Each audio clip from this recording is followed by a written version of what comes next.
يا من له صبري وكل شكايتي وبقربه كم تنجلي أشجاني.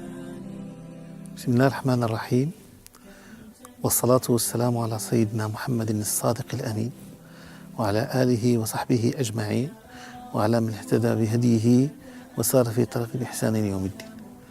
Chers frères, chères sœurs, salam alaikum wa rahmatullah. Dans quelques jours, les musulmans du monde accueilleront le mois béni de Ramadan.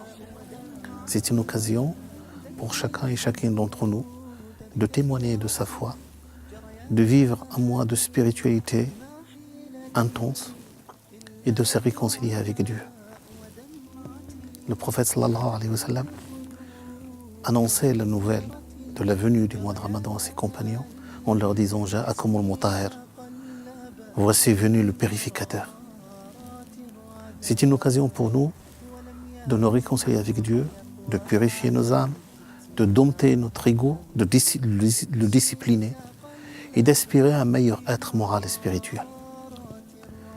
Alors maintenant, comment exploiter notre temps? Comment tirer profit des temps et des calendriers sacrés qu'est le mois de Ramadan? Alors, quelques éléments de réponse, Inch'Allah Ta'ala. 3 choses à faire de manière abondante.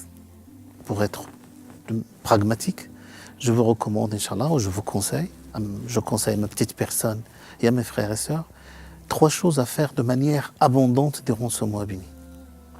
La première des choses, c'est de veiller à accomplir ses prières à l'heure comme il se doit.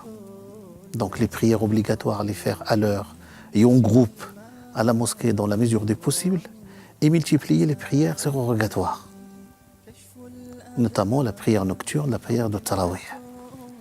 La prière est importante, il est plus importante lorsqu'il est accompli en groupe et il a plus de mérite lorsqu'il est accompli durant le mois de Ramadan. Donc ça, c'est la première des choses. Donc, déployer les efforts nécessaires, intensifier les efforts pour prier, pour multiplier les prières et pour justement développer cette intimité avec Allah Azza wa Jal. Deuxième élément de réponse, c'est ce qu'on appelle la présence à Dieu, le dhikr. Le mois des Ramadan, c'est le mois des Corans par excellence. Donc, multiplier les lectures du Coran et multiplier les dhikrs. Remplir son temps justement par une lecture du Coran, par une présence à Allah subhanahu wa ta'ala. Et nos prédécesseurs, nous avons cité quelques exemples qu'ils lisaient le Coran du début jusqu'à la fin, en totalité, plusieurs fois durant le mois de Ramadan. Et le dhikr. Vous savez, une des adorations les plus agréables à Allah Azza wa Jal, Allah subhanahu wa ta'ala, c'est le fait de se souvenir de lui, de le mentionner inlassablement, sans cesse. Et le prophète sallallahu alayhi wa sallam nous a appris comment mentionner Dieu.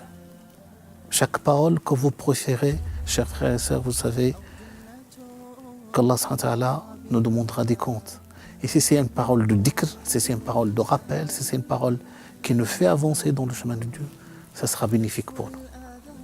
Donc, 3e chose à faire de manière abondante, c'est être bon et promouvoir le bien.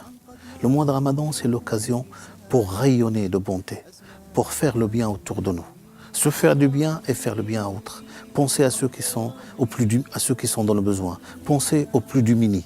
C'est un mois de partage, c'est un mois justement de solidarité. Et c'est là où nous devons nous montrer le meilleur de nous-mêmes. Et le prophète Mohammed sallallahu alayhi wa sallam, notre modèle par excellence, était généreux d'habitude, généreux de nature. Mais il était davantage pendant le mois de Ramadan. Donc ça, ce sont 3 choses à faire de manière abondante. Il y a 3 choses à diminuer, à faire de moins en moins. La première des choses, ne pas trop dormir. Parce que le mois de Ramadan, ce n'est pas le mois du sommeil. Ce n'est pas le mois de la paresse, ce n'est pas le mois de la fainéantise. C'est le mois où il faut justement déployer les efforts nécessaires, donner le meilleur de nous-mêmes pour se rapprocher d'Allah subhanahu wa ta'ala, pour atteindre la taqwa. C'est ça l'objectif du mois de Ramadan. C'est pour accéder à ce stage de proximité, de piété et de sentir la présence de Dieu dans nos cœurs. Donc ne pas gaspiller, se reposer c'est très bien, mais ne pas gaspiller son temps à passer son temps au sommeil alors que le temps est sacré et le temps demande qu'on l'exploite dans la bonté, dans la générosité et dans l'adoration. Ne pas trop dormir, ne pas trop manger non plus. Le mois de Ramadan, c'est le mois justement pour consommer autrement. C'est notre manière de lutter contre le consumérisme ambiant. Donc ne pas trop manger et partager. Et troisième chose, ne pas se verser dans l'oisiveté, ne pas verser dans le laisser-aller. Le mois de Ramadan, c'est un mois qui demande une certaine vigilance, une certaine présence à Allah Azza wa Jalla. Ne pas gaspiller son temps. Notre temps doit être comme un budget que nous devons dépenser avec parcimonie. Chaque moment, chaque instant du mois de Ramadan est un moment qui doit me permettre d'avancer dans mon chemin vers Dieu, de cheminer vers Allah subhanahu wa ta'ala et de me préparer à sa rencontre et d'aspirer à un meilleur être moral et spirituel. Wassalamu alaikum wa rahmatullahi ta'ala wa barakatuh.